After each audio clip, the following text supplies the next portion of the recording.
Good morning. आवाज येतोय?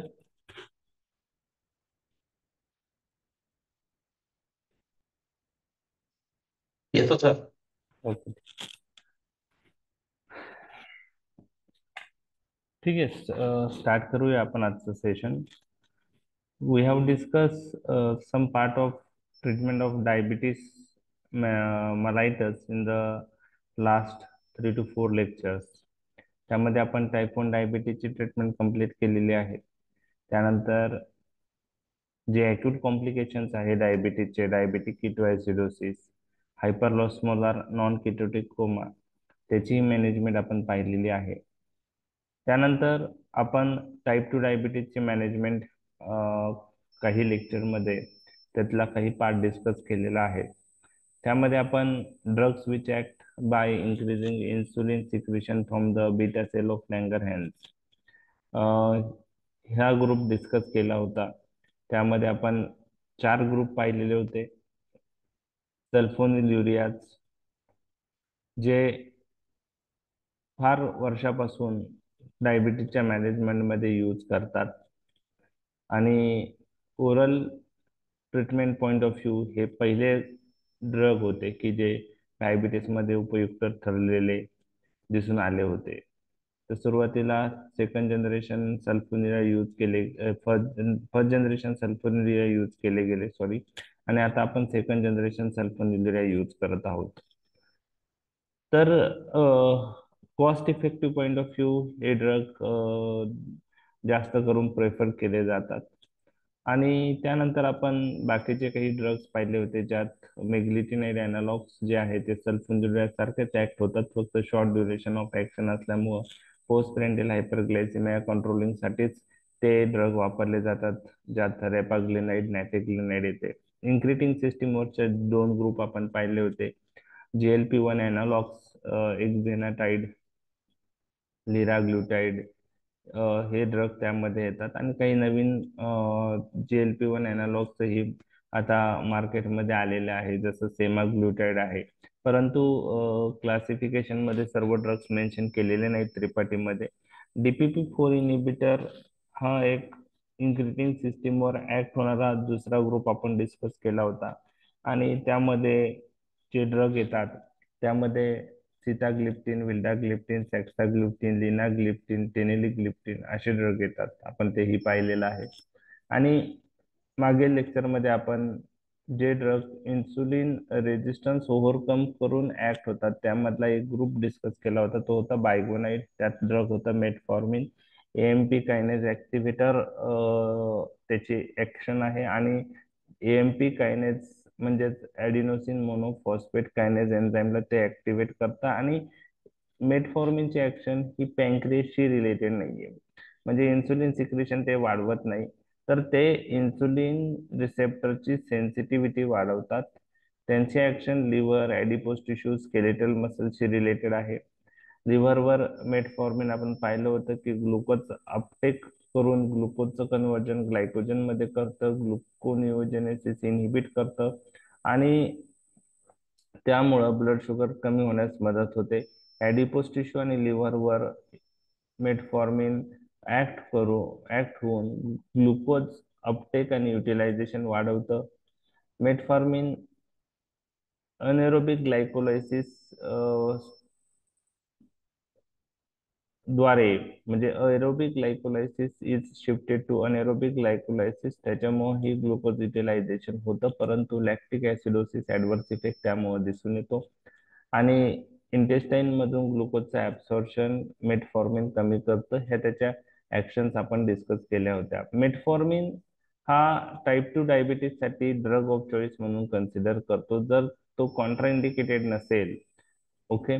Patient tolerate करत असेल ड्रग, तर first drug which we should start in type 2 diabetes patient is metformin. आणि बाकी ड्रग आपण कॉम्बिनेशन मध्ये मेटफॉर्मिन बरोबर ऍड ऑन म्हणून यूज करतो. तर हा पॉइंट तुम्हाला लक्षात ठेवायचा आहे. आणि मेटफॉर्मिनच्या ऍडव्हर्स इफेक्ट मध्ये आपण पाहिलं होतं की तो हायपोग्लायसिमिया रेअरली करतो. सल्फोनिरियाचा विचार केला तर हायपोग्लायसिमिया इम्पॉर्टंट ऍडव्हर्स इफेक्ट आहे, पण मेटफॉर्मिन हा शुगर नॉर्मल पर्यंत आणायचा ट्राय करतो, परंतु हायपोग्लायसेमिया मध्ये पेशंट रेअरली जातो, म्हणून काही बुक्स मध्ये त्याला ओरल हायपोग्लायसेमिक ड्रगच्या ऐवजी ओरल अँटी डायबेटिक ड्रग असंही नाव दिले गेलेलं आहे.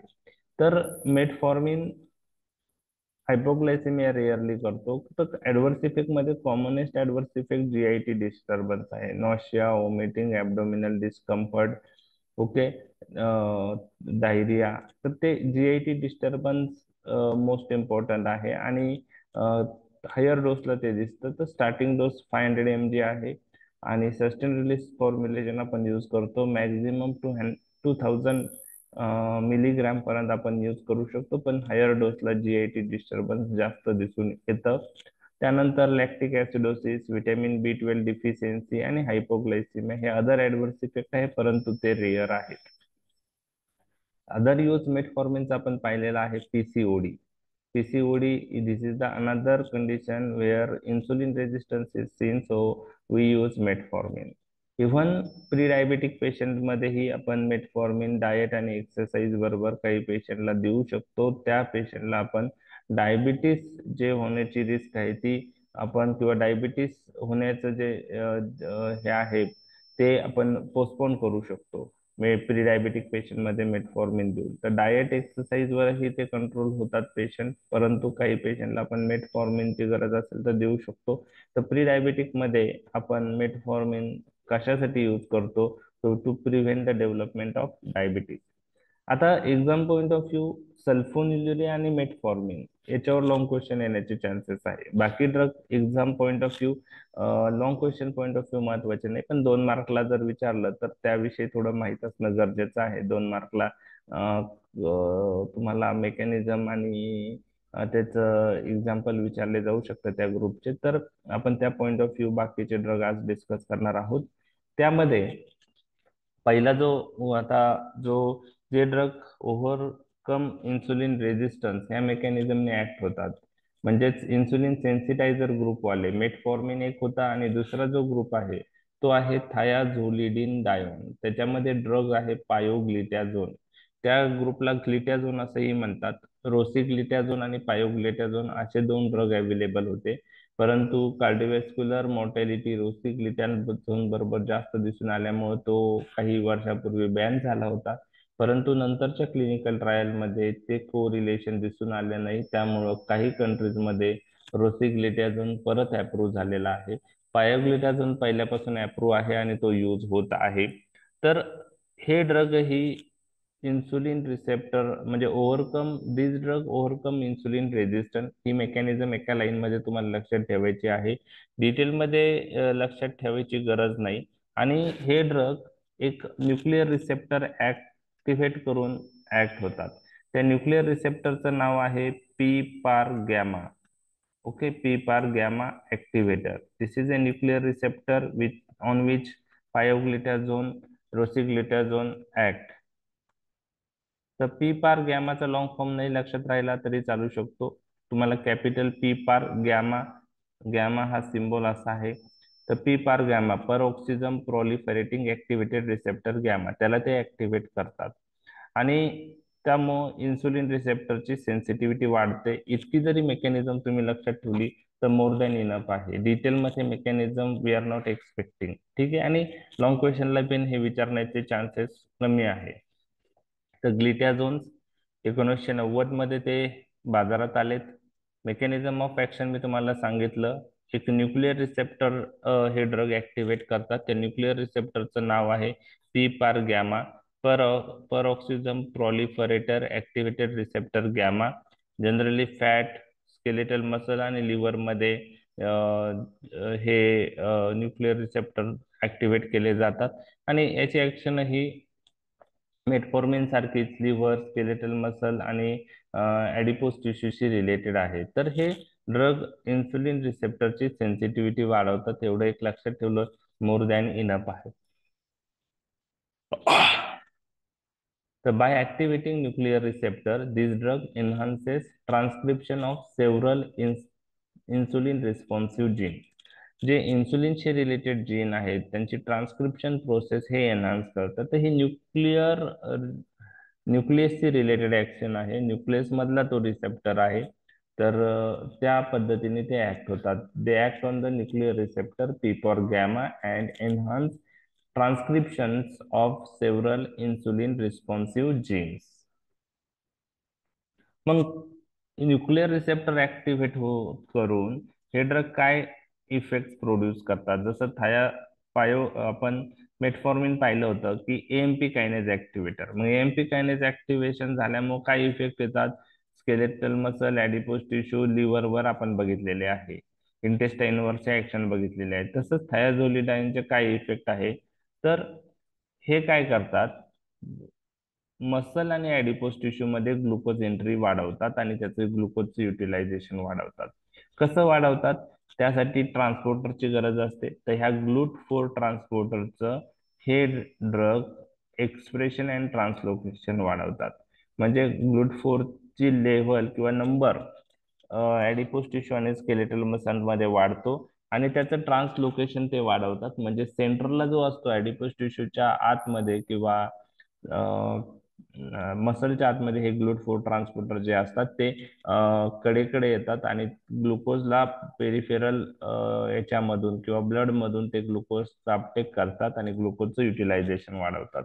तर GLUT four translocation, GLUT four जो ट्रान्सपोर्टर आहे त्याचं एक्सप्रेशन आणि ट्रान्सलोकेशन वाढवून हे ड्रग ग्लुकोज युटिलायझेशन ऍडिपोज टिश्यू आणि स्केलेटल मसल मध्ये वाढवतात. त्यामुळे ग्लुकोजचं युटिलायझेशन वाढलं तर ग्लुकोज ब्लड मधून ऍडिपोज टिश्यू स्केलेटल मसल मध्ये जाईल आणि ग्लुकोजची लेवल कमी होईल, तिथं तो वापरला जाईल. लिव्हर मध्ये ग्लुकोनिओजेनेसिस सप्रेस होतं, म्हणजेच नॉन कार्बोहायड्रेट सबस्टन्स पासून ग्लुकोज फॉर्मेशन हे ड्रग कमी करतात आणि त्यामुळे ग्लुकोज लेवल कमी होण्यास मदत होते. Lipolysis and plasma free fatty levels are reduce. ते ड्रग हे ड्रग लायपोलायसिस इनहिबिट करतात. लायपोलायसिस इनहिबिट झाली तर फ्री फॅटी ऍसिड बनणार नाही. फ्री फॅटी ऍसिड नाही बनले, that is one of the source for glucose production. तर ग्लुकोज इनडायरेक्टली ग्लुकोनिओजेनेसिस प्रोसेस साठी जो रॉ मटेरियल लागतो तो भेटणार नाही. Okay. Adipocyte turnover and differentiation is accelerated by glitazone. जे ॲडिपोसाइट जिथं फॅट स्टोअर होतं त्याचा टर्नओव्हर म्हणजे त्याची नंबर, ॲडिपोसाइटचा नंबर हे ड्रग वाढवतात आणि त्याच्यामुळे तिथं फॅट स्टोअर होतं. बरोबर आहे. आणि ग्लुकोज तिथं एंटर होतो, ग्लुकोजचं स्टोरेज होतं. तर ॲडिपोसाइटचा नंबर वाढला तर तिथं स्टोरेज वाढणार आहे. त्यानंतर हे ड्रग ट्रायग्लिसराईडची लेवल कमी करतात, एचडीएल ची लेवल वाढवतात without any change in LDL. म्हणजे पायोग्लिटॅझोन नावाचा जो ड्रग आहे तो ट्रायग्लिसराईडची लेवल कमी करतो, गुड कोलेस्ट्रॉल जे आहे एचडीएल ते वाढवतं, बॅड कोलेस्ट्रॉलवर त्याचा एवढा सिग्निफिकंट इफेक्ट नाही. जर आपण मेटफॉर्मिन सल्फोनिरिया बरोबर ह्या ड्रगला कम्पेअर केलं ब्लड शुगर कमी करण्याची त्यांच्या प्रॉपर्टीशी, तर सल्फोनिरिया आणि मेटफॉर्मिन पेक्षा हा ड्रग लेस इफिकेसियस आहे. म्हणजे याने ब्लड ग्लुकोज लेवल मेटफॉर्मिन किंवा सल्फोनिरिया एवढा कमी होत नाही. म्हणजे हा ड्रग मोस्टली आपण ऍड ऑन म्हणूनच यूज करतो दुसऱ्या ड्रग बरोबर कंबाईन करायला. ऍडव्हर्स इफेक्ट, जनरली हे ड्रग वेल टॉलरेटेड आहे. कोणकोणते ऍडव्हर्स इफेक्ट ह्या ड्रग मुळे दिसू शकतात, weight gain, plasma volume expansion, oedema, headache, myalgia आणि माइल ॲनेमिया. तर सल्फोनिलिया बरोबर वेट गेन ऍडव्हर्स इफेक्ट दिसून येतो, आपण पाहिलेले आहे. जीएलपी-1 अॅनालॉग्स तर वेट लॉस करतात, 8 ते 10 किलो वजन कमी होतं. म्हणून जीएलपी-1 अॅनालॉग्स जे आहेत, एक्झॅनाटाइड, लिराग्लुटाइड, हे ओबेसिटीच्या ट्रीटमेंटसाठीही आपण यूज करू शकतो जरी त्या पेशंटला डायबिटीस नसला तरी. तर ओबेसिटीसाठीही ते ड्रग यूज होतात. मेटफॉर्मिन हा वेट न्यूट्रल म्हणून कन्सिडर होतो आणि पायोग्लिटॅझोन किंवा थायाझोलिडिन डायोन्स हे वेट गेन करतात. त्याचप्रमाणे प्लाझ्मा व्हॉल्यूम एक्सपान्शन होतं, इडिमा होतं. त्यामुळे हार्ट फेल्युअर पेशंटमध्ये हे ड्रग जनरली आपण अवॉइड केले पाहिजे. त्याचप्रमाणे मायल्जिया, माइल ॲनिमिया हे काही ऍडव्हर्स इफेक्ट या ड्रगचे आहे. जनरली अलोन यूज केलं तर हायपोग्लायसेमियाची रिस्क या ड्रग बरोबर कमी आहे. म्हणजे मेटफॉर्मिन सारखंच हा ड्रग शुगर कंट्रोल करतो पण पेशंट हायपोमध्ये नेत नाही. सल्फोन्युरिया हायपोग्लायसेमिया त्या ड्रग बरोबर जास्त दिसून येतो, ह्या ड्रग बरोबर नाही दिसून येत. ओके. हिपॅटिक डिस्फंक्शन काही पेशंट मध्ये दिसून येतं, म्हणून पायोग्लिटाझोन दिल्यानंतर काळजी काय घेतली पाहिजे? Regular monitoring of liver function test. जर पेशंट पायोग्लिटाझोनवर आपण शिफ्ट केला तर लिव्हर फंक्शन टेस्ट ही रेग्युलरली आपण चेक केली पाहिजे, कारण काही केसेस हिपॅटिक डिस्फंक्शनच्या नोटेड झालेल्या आहेत. त्यामुळं पायोग्लिटाझोन जर ऍड केलं तर रेग्युलरली तुम्ही त्या पेशंटची लिव्हर फंक्शन टेस्ट आपण चेक करणं गरजेचं आहे. तुम्हाला सांगितलं हार्ट फेल्युअर मे प्रेसिपिटेड वर्सनिंग, कारण प्लाझ्मा व्हॉल्यूम एक्सपान्शन आणि त्यामुळं जी हार्ट फेल्युअरची कंडिशन आहे ती ॲग्रिवेट होऊ शकते. Risk of fracture is seen with pioglitazone especially in elderly women. Okay. Contraindicated कशात असतील हे ड्रग? लिव्हर डिसीज आणि हार्ट फेल्युअर मध्ये. ओके. पायोग्लिटाझोन आणि रोसिग्लिटाझोन मध्ये पायोग्लिटाझोन हा एन्झाईम इंड्युसर आहे, त्यामुळे तो मायक्रोझोमल एन्झाईमचा नंबर वाढवतो आणि त्यामुळं जर अदर ड्रग त्या पायोग्लिटाझोन बरोबर दिल्या आणि अदर ड्रग मायक्रोझोमल एन्झाईमने मेटाबोलाइज होत असेल तर अदर ड्रगचं मेटाबॉलिझम वाढल्यामुळं त्या अदर ड्रगचा इफेक्ट कमी होऊ शकतो आणि त्या ड्रगचा इफेक्ट कमी झाल्यामुळे फेल्युअर होऊ शकतं. तर पायोग्लिटाझोन एन्झाईम इंड्युसर आहे हे तुम्हाला लक्षात ठेवायचं आहे आणि ओरल कॉन्ट्रासेप्टिव्ह फेल्युअर तो ड्रग करू शकतो एन्झाईम इंडक्शन करून. म्हणजे पायोग्लिटाझोनने मायक्रोझोमल एन्झाईमचा नंबर वाढेल आणि ते एन्झाईम ओरल कॉन्ट्रासेप्टिव्ह पिलचा मेटाबोलाइज करू शकतात, मेटाबॉलिझम करू शकतात. मेटाबॉलिझम ओरल कॉन्ट्रासेप्टिव्ह पिलचा वाढेल, त्यामुळं active form of oestrogen progesterone कमी होऊन ओरल कॉन्ट्रासेप्टिव्ह फेल्युअर होऊ शकतं. तर enzyme inducer oral contraceptive failure करतात. अनदर इंटरॅक्शन ओरल कॉन्ट्रासेप्टिव्ह पिलशी रिलेटेड आपण ऑलरेडी जनरल फॉर्मॅटमध्ये डिस्कस केलेली आहे. Rifampicin. Rifampicin oral contraceptive failure करतं, कारण रिफाम्पिसिन एन्झाईम इंड्युसर आहे. तो मायक्रोझोमल एन्झाईमचा नंबर वाढवतो आणि ओरल कॉन्ट्रासेप्टिव्ह पिलचा मेटाबॉलिझम वाढवल्यामुळं ऍक्टिव्ह इस्ट्रोजन प्रोजेस्ट्रॉनचं कन्व्हर्जन इनऍक्टिव्ह फॉर्म मध्ये होतं आणि त्यामुळं त्याचा इफेक्ट कमी होतो. डायबिटीस मध्ये काय रोल आहे पायोग्लिटाझोन रोसिग्लिटाझोनचा? Mainly use as a supplement to sulphonylurea और metformin in case of insulin resistance. म्हणजे ऍड ऑन ड्रग आहे, हे तुम्हाला लक्षात ठेवायचं आहे. Mainly use as a monotherapy in mild case of type 2 diabetes. जर टाईप 2 डायबिटीस पेशंट एकदम इनिशियल स्टेजला आहे आणि डाएट आणि एक्सरसाइज बरोबर आपल्याला अजून एक ड्रग चालू करायचा आहे तर आपण हे ड्रग चालू करू शकतो ॲज अ मोनोथेरपिस्ट म्हणून सुद्धा. परंतु ड्रग ऑफ चॉईस तुम्हाला मी ऑलरेडी सांगितलंय की मेटफॉर्मिन आहे, तर मेटफॉर्मिनच आपण प्रेफर करतो जर मेटफॉर्मिन कॉन्ट्रा इंडिकेटेड आहे. मग अशा वेळेस आपल्याला मोनोथेरपी म्हणून कोणता ड्रग यूज करायचा आहे तर त्यात आपण यूज करू शकतो. परंतु जर मेटफॉर्मिनला कॉन्ट्रा इंडिकेशन नाही, मेटफॉर्मिन टॉलरेट असेल, तर टाईप 2 डायबिटीस मध्ये first drug that we should start is metformin. Type 1 diabetes मध्ये इफेक्टिव्ह नाही, कारण इन्सुलिन काही प्रमाणात बीटा सेल मधून रिलीज होणं गरजेचं असतं ह्या ड्रगसाठी. मेटफॉर्मिन सारखंच हा ड्रगही टाईप 1 डायबिटीस मध्ये इफेक्टिव्ह नाही.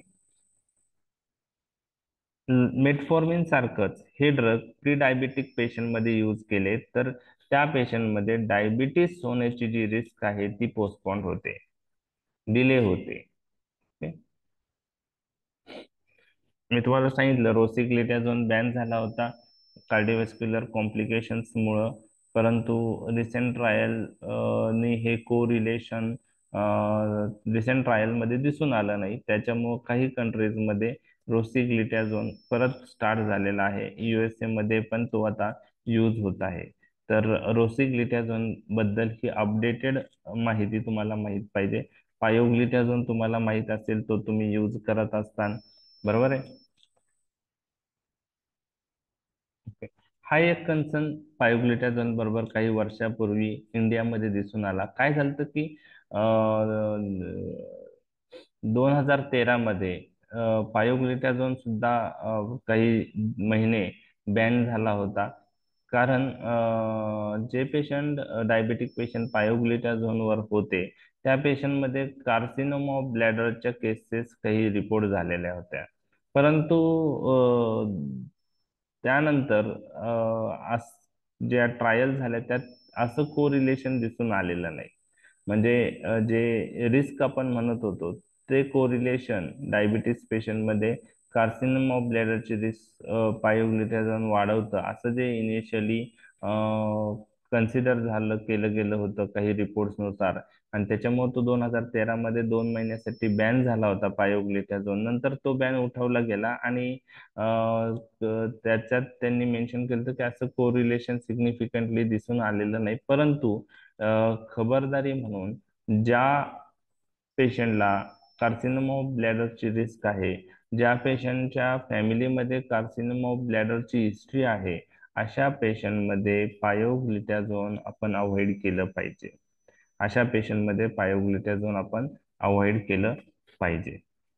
आता नेक्स्ट जो ग्रुप आहे, आता आपण दोन मेजर ग्रुप पाहिले जे ड्रग पॅन्क्रियाजवर ऍक्ट होऊन इन्सुलिन सिक्रेशन वाढवत होते. त्यातले 4 ग्रुप आपण डिस्कस केले.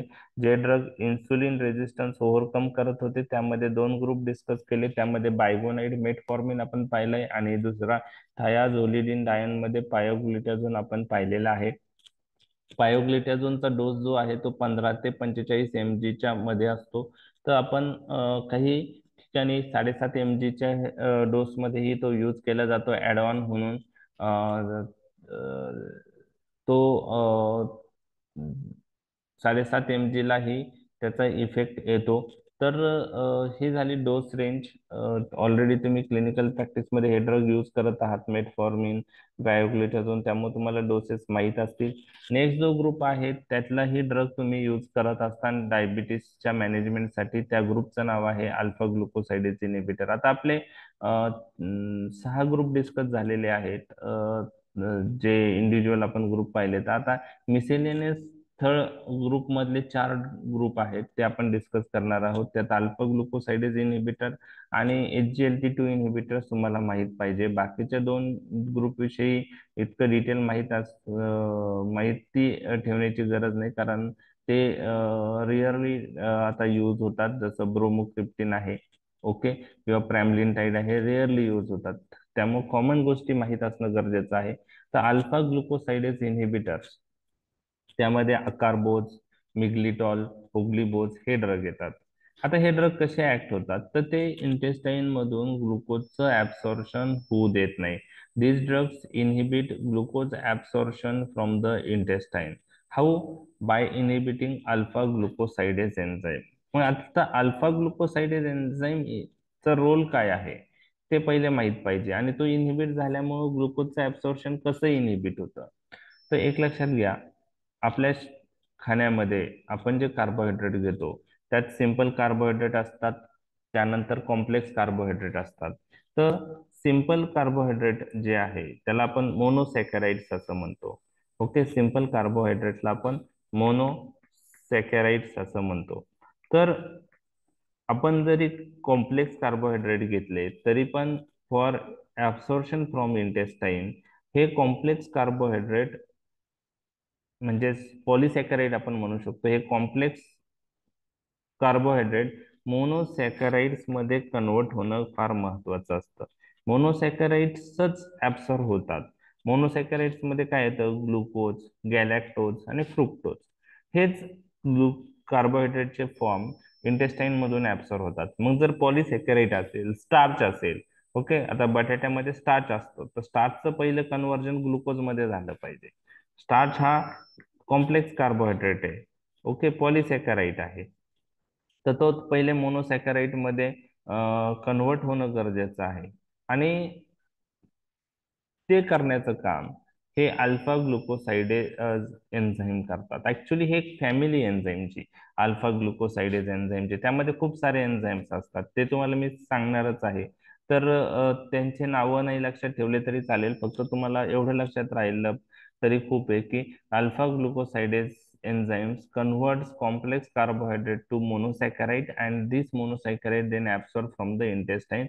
So alpha glucosidase inhibitor prevents conversion of complex carbohydrate to monosaccharide by inhibiting alpha glucosidase enzyme. So glucose absorption from intestine is decreased, and whatever glucose not absorbed, that glucose enters from small intestine to large intestine, and that glucose is eliminated through feces.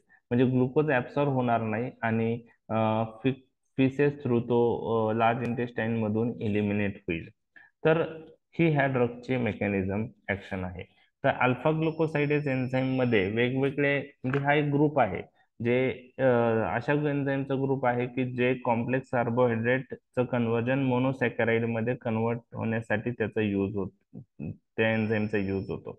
मग त्यामध्ये sucrase आहे, maltase आहे, आयसोमाल्टेज आहे, Gluco amylase आहे, लॅक्टेज आहे, ट्रिहालेज आहे. तर ह्यांना कलेक्टिव्हली अल्फा ग्लुकोसाइडेज असं नाव दिलेलं आहे. तर डिटेलमध्ये याच्यात जायचं नाही, फक्त अल्फा ग्लुकोसाइडेज एन्झाईम इनहिबिट झाल्यामुळं इंटेस्टाईन मधून ग्लुकोजचं ऍब्सॉर्प्शन कमी होतं हे तुम्हाला लक्षात ठेवायचं आहे. Okay. So these drugs act by competitively inhibiting alpha glucosidase enzyme found in the brush border of gut epithelium. मग कशात यूज करतात? तर हे जे ड्रग आहेत हे जनरली शॉर्ट ऍक्टिंग असतात, आणि अल्फा ग्लुकोसाइडेज इनहिबिटर जनरली आपण जे मील नंतरचे शुगर वाढते, हायपरग्लायसेमिया होतं, पोस्ट प्रेंडियल हायपरग्लायसेमिया, ते कंट्रोल करण्यासाठी ते वापरले जातात. ओके. हे ड्रग पण ग्लुकोज कंट्रोल लेवल जे आहे ते नॉर्मलला आणता हायपोग्लायसेमियाची रिस्क या ड्रग बरोबरही कमी आहे. यामध्ये जो ड्रग पॉप्युलर आहे तो होग्लिबोज आहे. फार्मॅकोकायनेटिक्स त्या ड्रगची तुम्हाला लक्षात ठेवायची गरज नाही. आणि होग्लिबोजचा डोस जो आहे 0.2 to 0.3 milligram TDS before each major meal. तर हे ड्रग 3 वेळा देतात. आवाज येतोय का माझा? इंटरनल कनेक्शन अनस्टेबल म्हणताय. आवाज येतोय? Yes sir. ओके. आता यामधले कोणता ड्रग यूज होतो तुम कॉमनली अकारबोज, मिक्लिटॉल, होग्लिबोज मध्ये? होग्लिबोजचा यूज पाहिलाय तुम्ही? हो येस येस ओके. यामध्ये तिघात होग्लिबोज जास्त यूज होतो. अकारबोज 25 to 50 mg TDS आहे, आणि हे ड्रग 3 वेळा देतात, म्हणजे ब्रेकफास्टच्या आधी, लंचच्या आधी, डिनरच्या आधी. तर 3 वेळा दिले जातात, आणि ते पोस्ट प्रेंडियल हायपरग्लायसेमिया कंट्रोल करण्यासाठी वापरले जातात. आता याचे ऍडव्हर्स इफेक्ट बघा. ऍडव्हर्स इफेक्ट काय येऊ शकतात? लॉजिकली काही गोष्टी तुम्हाला लक्षात ठेवता येऊ शकतात. GIT ऍडव्हर्स इफेक्ट, जे शुगर ऍब्सॉर्ब झाली नाही ती लार्ज इंटेस्टाईन मध्ये जाईल. लार्ज इंटेस्टाईन मध्ये गेल्यानंतर तिथले बॅक्टेरिया तिला फर्मेंट करू शकतात, आणि त्याच्यामुळं नेटचा इश्यू दिसतोय सर काय ते. हो, नेटचे. आवाज ब्रेक होतो सर. एक मिनिट. येतोय आवाज? हा आता इथं नेटचा इश्यू दिसतोय. नेटचा इश्यू 2-3 दिवसापासून आहे. ठीक आहे. चालतंय, येतोय आता सर. येतोय. बरं, चालेल. त्यापर्यंत आपण घेऊया. अल्फा ग्लुकोसाइडेज इनहिबिटर्स मध्ये मोस्ट इम्पॉर्टंट जो साइड इफेक्ट प्रॉब्लेम आहे तो GIT डिस्टर्बन्स आहे. जी शुगर ऍब्सॉर्बच होत नाही ती शुगर लार्ज इंटेस्टाईन मध्ये जाईल. ओके. आणि लार्ज इंटेस्टाईन मध्ये बॅक्टेरिया द्वारे फर्मेंटेशन होऊन मग फ्लॅट्युलन्स गॅस फॉर्मेशन होऊ शकतं. डायरिया. आता ग्लुकोज ऑस्मोटिक सबस्टन्स आहे, ग्लुकोज त्याच्याबरोबर पाणी धरून ठेवणार, त्यामुळं फिजिकल मॅटर थ्रू वॉटरचं लॉस जास्त होणार, म्हणजे पेशंटला डायरियाचे चान्सेस आहे. ॲब्डोमिनल पेन आणि सेन्सेशन ऑफ डम्पिंग, म्हणजे पोट गच्च वाटणार. या सगळ्या गोष्टी त्या अल्फा ग्लुकोसाइडेज इनहिबिटर यूज केल्यामुळे काही पेशंटला होऊ शकतात. GIT disturbance, flatulence, diarrhoea. आणि त्याच प्रमाणे हे ड्रग इंटेस्टाइनल ऑब्स्ट्रक्शन असेल किंवा इन्फ्लॅमेटरी बॉवेल डिसीज असेल, ह्या पेशंटमध्ये हे ड्रग अवॉइड केलं पाहिजे. दुसरा जो प्रॉब्लेम आहे, हे ड्रग लिव्हर एन्झाईम्स वाढवतात, म्हणजे हिपॅटायटिस प्रोड्यूस करतात. मग ALT म्हणजे अल्यानाइन ट्रान्सअमायनेज, AST म्हणजे aspartate ट्रान्सअमायनेज, याची लेवल वाढते.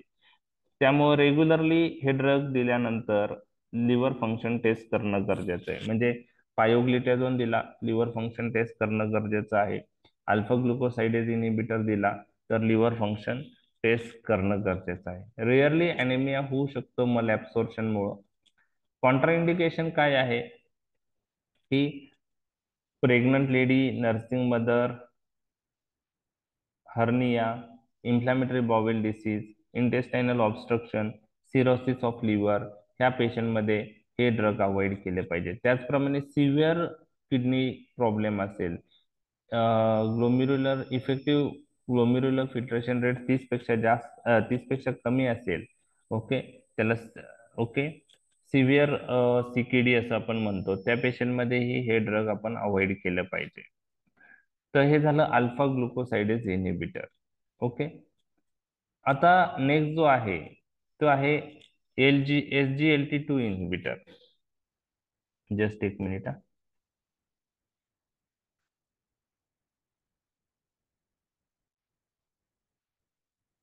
ओके, आता हे ड्रग ही डे टू डे क्लिनिकल प्रॅक्टिसमध्ये डायबिटीजच्या मॅनेजमेंटमध्ये पॉप्युलर झालेले आहे. SGLT2 इनिबिटर निवर ड्रग आपण म्हणू शकतो. SGLT2 inhibitor. तर SGLT2 इनिबिटर म्हणजे सोडियम ग्लुकोज को ट्रान्सपोर्ट इनिबिटर. म्हणजे काय होतं की त्याचं बेसिस काय आहे ते आपण पाहणार आहोत.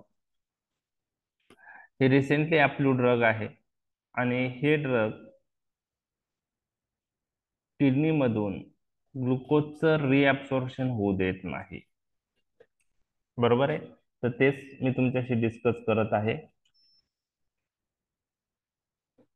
जी आपल्या ब्लड मधली शुगर आहे ती किडनी मधून अशी फिल्टर होते ग्लोमेरुलर फिल्ट्रेशननी, आणि शुगर प्रॉक्सिमल कॉन्व्होल्युटेड ट्युब्युल मध्ये येते. हा जो पार्ट आहे पहिला, याला प्रॉक्सिमल कॉन्व्होल्युटेड ट्युब्युल असं म्हणतात. ओके, हा प्रॉक्सिमल स्टेट ट्युब्युल आहे. हा लूप ऑफ हेनले आहे. हे डिस्टल कॉन्व्होल्युटेड ट्युब्युल आहे आणि नंतर कलेक्टिंग डक्ट कडे जातो आपण.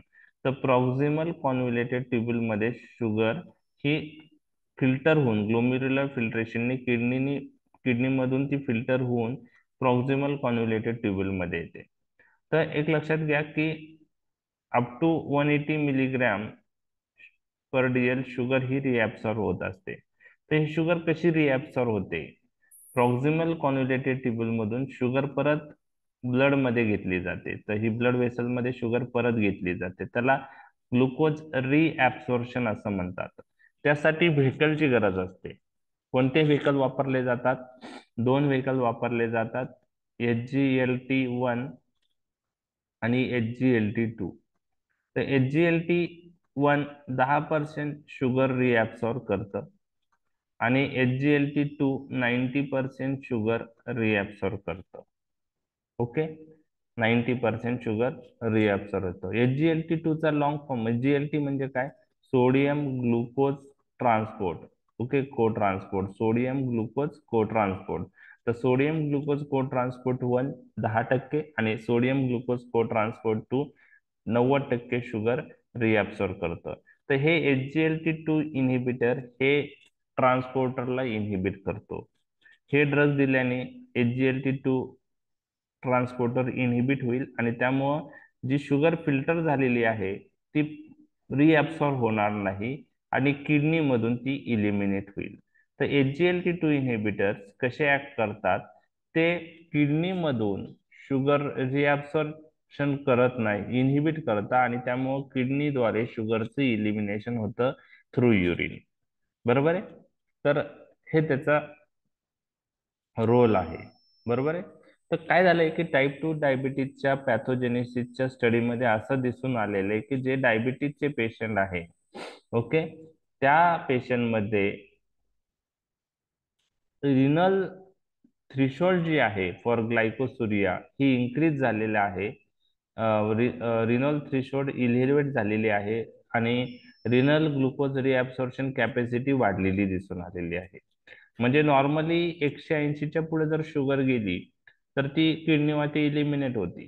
पण डायबिटीज पेशंटमध्ये हे रिनल ग्लुकोज रिॲब्सॉर्प्शन कॅपॅसिटी वाढल्यामुळं शुगर जरी 180च्या पुढे जरी गेली तरी ती रिॲब्सॉर्ब होत नाही, सॉरी, शुगर 180च्या पुढे जरी गेली तरी पण ती इलिमिनेट होत नाही, जास्त शुगर रिॲब्सॉर्ब होते. तर ग्लुकोज रिॲब्सॉर्प्शन कॅपॅसिटी किडनीची डायबिटीज पेशंट जे आहे टाईप 2 ती वाढलेली दिसून आली.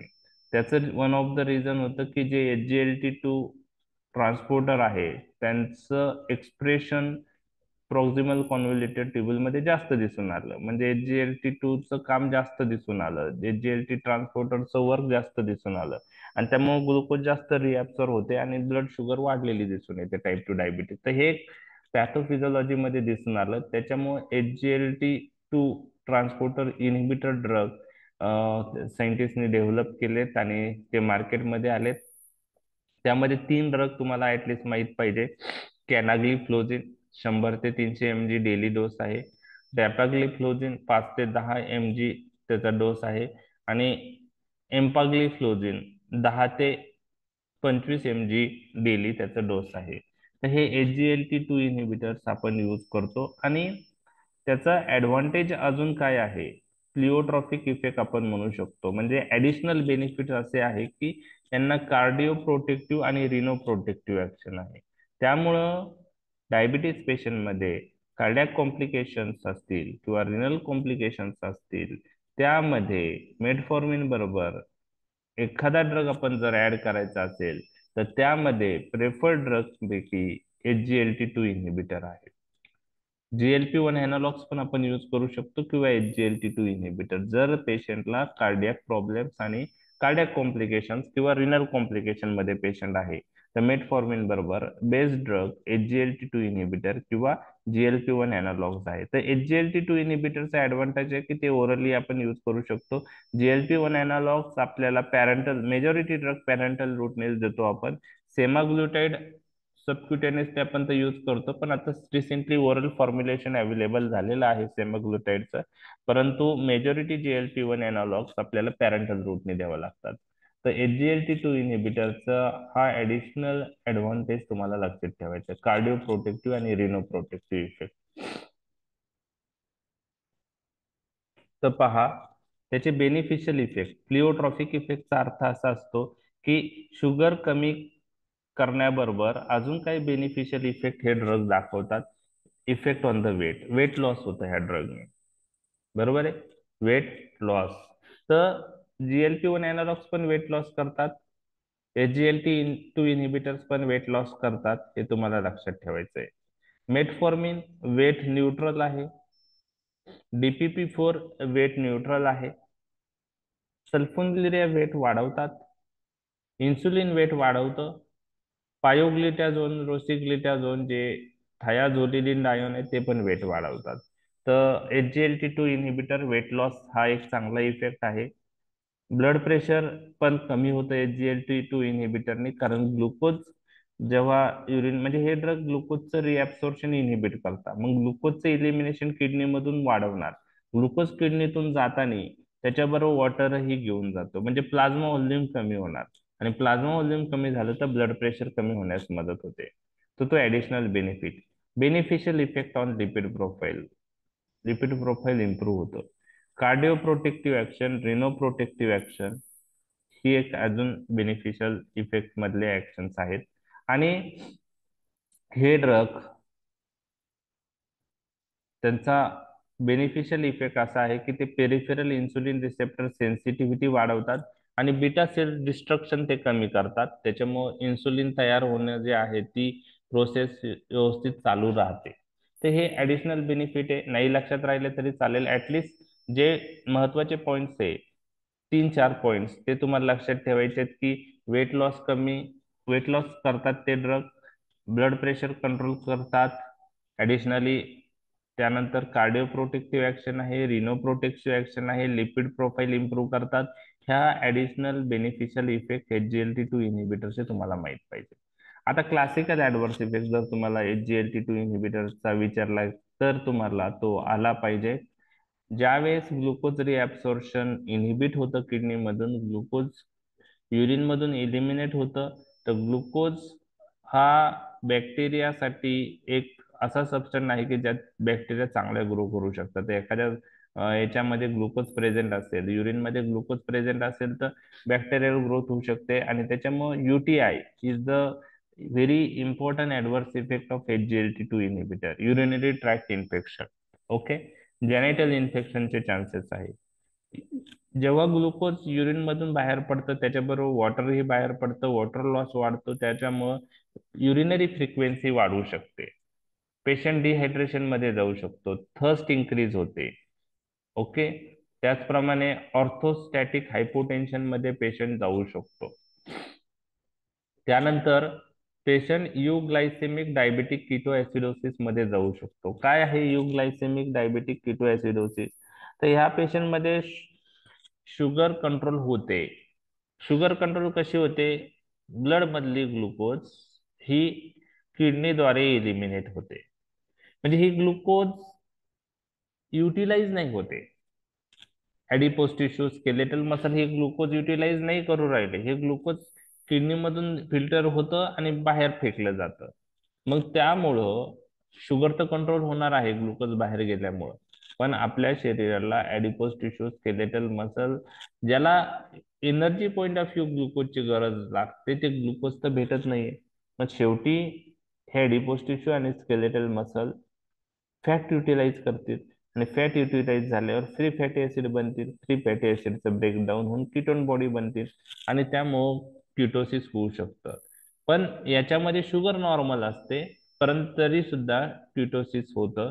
त्यामुळे त्याला युग्लायसेमिक डिके म्हणतात. युग्लायसेमिक म्हणजे ग्लुकोज नॉर्मल आहे तरी पेशंट डीके मध्ये गेला. इन्सुलिन म्हणजे टाईप 1 डायबिटीस मध्ये किंवा टाईप 2 डायबिटीस मध्ये जे डीके होतं, बाकी कंडिशन जेव्हा इन्सुलिन आपण यूज करतोय टाईप 1 डायबिटीस मध्ये आणि तो ऍडिक्वेट नाहीये किंवा इन्सुलिनचा डोस मिस झाले, तर टाईप 1 डायबिटीस मध्ये शुगर खूप वाढते, आणि शुगर वाढल्यानंतर शुगर युटिलाइज होत नाही आणि शुगर रक्तातच राहते, आणि शेवटी बॉडी फॅट युटिलाइज करते आणि किटोसिस होतं. त्यात शुगर पण वाढलेली असते आणि पेशंट किटोसिस मध्ये जातो. परंतु HGLT2 इनिबिटर मध्ये शुगर ही कंट्रोल राहते किडनी मधून इलिमिनेट झाल्यामुळं, परंतु शरीराला शुगर भेटत नाही, ऍडिपोज टिश्यू, स्केलेटल मसलला शुगर भेटत नाही, आणि energy point of view sugar न भेटल्यामुळं पेशंट फॅट यूज करतात, आणि म्हणजे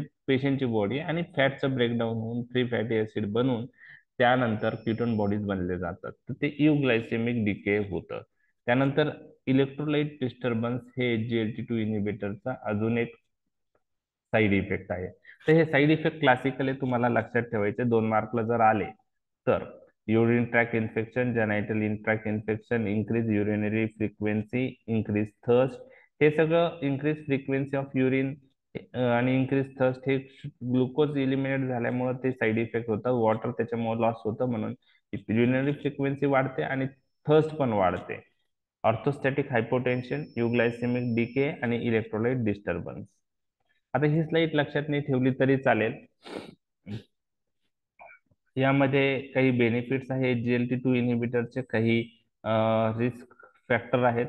तर बेनिफिट्स मध्ये मी 2 मिनिटात डिस्कस करतो. हे ड्रगचा इफेक्ट इंडिपेंडेंट आहे, बीटा सेल फंक्शन किंवा इन्सुलिन सिक्रिशन किंवा इन्सुलिन रेजिस्टन्सशी रिलेटेड त्यांचे ऍक्शन आहे, ते ग्लुकोजचे इलिमिनेशन करतात. हायपोग्लायसेमिया ह्या ड्रग बरोबर रिअरली आहे, हे शुगर नॉर्मल करतात पण पेशंट हायपोग्लायसेमिया मध्ये जात नाही. मेटफॉर्मिन सारखंच हा एक इम्पॉर्टंट ऍडव्हान्टेज आहे. वेट लॉस हा एक खूप चांगला बेनिफिशियल इफेक्ट HGLT2 इनिबिटरचा आहे. कार्डिओ प्रोटेक्टिव्ह आणि रिनो प्रोटेक्टिव्ह ऍक्शन आहेत, त्याच्यामुळं ज्या पेशंटला अथेरोस्क्लेरोटिक कार्डिओव्हॅस्क्युलर डिसीज आहे, पेशंट हार्ट फेल्युअर मध्ये आहे, अशा पेशंटमध्ये कार्डिओ प्रोटेक्टिव्ह ऍक्शन त्यांची दिसून आले. त्यामुळं पेशंट अशा पेशंटमध्ये हे ड्रग आपण प्रेफर करतो. हे ड्रग ब्लड प्रेशर कमी करतात, मी तुम्हाला सांगितलं. बेनिफिशियल इफेक्ट आहे लिपिड प्रोफाईलवर, HDL कोलेस्ट्रॉलची लेवल वाढवतात, ट्रायग्लिसराईडची लेवल कमी करतात. तर हे सगळे बेनिफिट्स मी तुमच्याशी डिस्कस केले. रिस्क मध्ये genito urinary tract infection, Fournier's गँग्रिया, जेनायटो युरिनरी ट्रॅकशी रिलेटेड जो गँग्रीन आहे त्याची रिस्क वाढते इन्फेक्शन मुळे. पॉलियुरिया, लघवीला परत परत जावं लागतं. वॉटर लॉस झाल्यामुळे डिहायड्रेशन होऊ शकतं, थर्स्ट वाढते.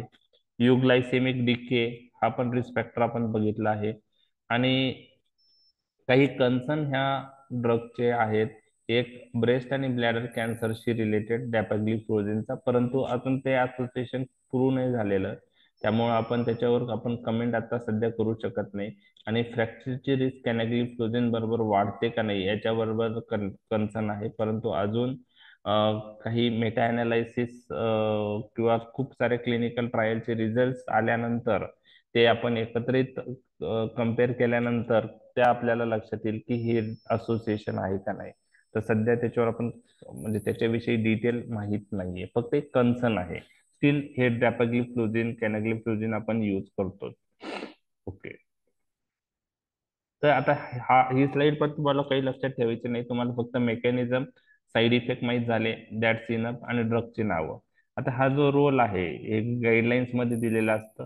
टाईप 2 डायबिटीस मध्ये काय रोल आहे, तर according to American diabetic association guideline 2021, आता 24-25च्या पण गाईडलाईन्स आल्या असतील, तुम्ही त्या पाहू शकता. SGLT2 inhibitors preferred group to combine with metformin in diabetic patient associated with atherosclerotic cardiovascular disease, किंवा ज्या पेशंटला हाय रिस्क आहे अथेरोस्क्लेरोटिक कार्डिओव्हॅस्क्युलर डिसीजची, त्या पेशंटमध्ये आपण यूज करू शकतो. हार्ट फेल्युअर पेशंट और पेशंट हॅव्हिंग सीकेडी, ह्या सगळ्या डायबेटिक पेशंटमध्ये जर ह्या कोमॉर्बिडिटी असतील यापैकी एक, तर आपल्यासाठी मेटफॉर्मिन बरोबर कंबाईन करायला SGLT2 इनिबिटर एक चांगला ड्रग आहे. ओके. ज्या पेशंटमध्ये रिपीटेड हायपोग्लायसिमिया होते ड्रग दिल्यामुळं, आपल्याला हायपोग्लायसिमिया नाही झालं पाहिजे, तर असे ड्रग द्यायचे की ज्याच्याबरोबर हायपोग्लायसिमियाची रिस्क कमी आहे, मग आपण मेटफॉर्मिन देऊ शकतो, त्याच्याबरोबर हा ड्रग पण देऊ शकतो. ज्या पेशंट ओबेज आहेत त्या पेशंटला वेट लॉस पण ऍडिशनल बेनिफिट झाला पाहिजे, त्या पेशंटमध्ये ही मेटफॉर्मिन बरोबर हे ड्रग आपण कंबाईन करू शकतो. आता जे राहिलेले ड्रग आहेत ते एक्झाम पॉईंट ऑफ व्ह्यू महत्वाचं नाही, आणि day to day clinical practice मध्ये ते यूज होत नाही. एक प्रॅमलिनटाईड आहे, एक centrally acting anti diabetic drug, D2 receptor agonist आहे, ब्रोमोक्रिप्टिन. तर प्रॅमलिनटाईड जो ड्रग आहे तो कसा ऍक्ट होतो, तर प्रॅमलिनटाईड काय करतं. पहिली गोष्ट, प्रॅमलिनटाईड आपल्याला सबक्युटेनस रूटने द्यावा लागतो. ओके. आणि हा ड्रग अमायलिन रिसेप्टरवर ऍक्ट होतो, आणि त्यावर ऍक्ट होऊन हा ड्रग तीन गोष्टी करतो. ग्लुकागॉनचं सिक्रेशन कमी करतो, GIT मोटिलिटी कमी करून गॅस्ट्रिक एम्पटिंग डिले होतं, आणि ब्रेन मध्ये जे ॲपेटाईट आहे ते सप्रेस होतं, म्हणजे फिलिंग ऑफ सॅटिटी ते वाढवतं, त्याच्यामुळं ॲपेटाईट सप्रेस होतं. तर जे GLP-1 अॅनालॉगचे ऍक्शन्स आहेत त्याच ऍक्शन इथं आहेत, फक्त इन्सुलिन सिक्रेशन हे करत नाही. म्हणजे ग्लुकागॉन सिक्रेशन वाढवतात. ओके. सॉरी, ग्लुकागॉन सिक्रेशन कमी करतात. ग्लुकागॉन सिक्रेशन कमी झालं की शुगर कमी होईल. इन्सुलिन सिक्रेशन हे ड्रग वाढवत नाही, ग्लुकोगन सिक्रेशन कमी करतात, गॅस्ट्रिक एम्पटिंग डिले करतात, आणि सटायटी जी आहे, फिलिंग ऑफ सटायटी ती फोस्टर करतात, म्हणजे ॲपेटाईट सप्रेस होतं. तर ह्या तीन ऍक्शनने हे प्रॅमलिनटाईड ऍक्ट होतं. टाईप 1 टाईप 2 डायबिटीससाठी यूज करू शकतो, परंतु पॉप्युलर नाहीये. सबक्युटेनियसली आपण यूज करतो. Okay. Nausea, vomiting, loss of appetite, hypoglycaemia हे त्याचे ऍडव्हर्स इफेक्ट आहे. Reduction in weight is additional benefit, कारण ॲपेटाईट सप्रेस केल्यामुळे वेट लॉस होणारच आहे. तर प्रॅबलिनटाईड आणि GLP-1 अॅनालॉगचे मेकॅनिझम पाहिलं तर GLP-1 इन्सुलिन सिक्रेशन वाढवत होतं, ग्लुकोगन सिक्रेशन कमी करत होतं, गॅस्ट्रिक एम्पटिंग कमी करत होतं, आणि ॲपेटाईट सप्रेस करत होतं. यामध्ये त्यातले तीन ऍक्शन आहे. कोणती ऍक्शन नाही, हे ड्रग इन्सुलिन सिक्रेशन वाढवत नाही, त्यामुळे त्याला पण वेगळा आपण केलाय. जे ड्रग इन्सुलिन सिक्रेशन वाढवतं त्या ग्रुपमध्ये याला टाकलेला नाही. ओके. ब्रोमोक्रिप्टिन जो आहे तो सेंट्रली ऍक्टिंग ड्रग आहे, त्यामध्ये मी डिटेल जाणार नाही, तो पॉप्युलर नाही. बीटा 2 रिसेप्टर ब्रेन मधले ऍक्टिव्हेट करून हे ड्रग ग्लुकोज लेवल कमी करतात. हा जो ड्रग आहे नेक्स्ट लास्ट, कोलिसिव्हेलाम, हा ऍक्च्युली लिपिड लोअरिंग ड्रग आहे, पण क्लिनिकल ट्रायल याच्या चालू आहेत. तो पण शुगर कमी करतो, परंतु त्याचा जो डोस आहे तो डोस पेशंट घेऊ शकत नाही. 625 mg च्या 3 टॅबलेट बिफोर लंच आणि 3 टॅबलेट बिफोर डिनर. त्याच्यामुळं पॅलेटॅब म्हणजे पेशंटचा कॉम्प्लायन्स पुअर राहू शकतो. तर कोलिसिविलम हे ऍक्च्युली कोलेस्ट्रॉल कमी करण्यासाठी वापरतात. ओके, बाईल्स ऍसिड बाइंडिंग रेझिन आहे, कोलेस्ट्रॉलची लेवल ते कमी करतं, परंतु त्याचबरोबर ते ग्लुकोज कमी करण्यासाठी उपयुक्त ठरू शकतं. तर अंडर ट्रायल आहे. तर अँटी डायबेटिक ड्रग आपले कम्प्लीट झालेले आहे. डिटेलमध्ये आपण डिस्कस केलेत, 5 ते 6 लेक्चर आपले झालेले आहेत.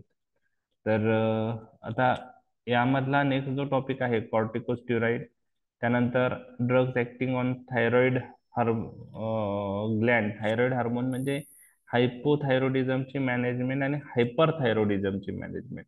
तर हायपोथायरॉइडिझमची मॅनेजमेंट तुम्हाला सर्वांना माहीत असेल.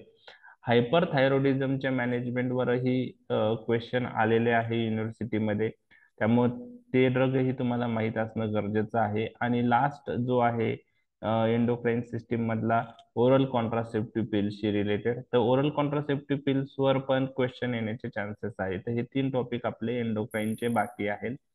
तर आपण ते लवकरात लवकर कंप्लीट करूया.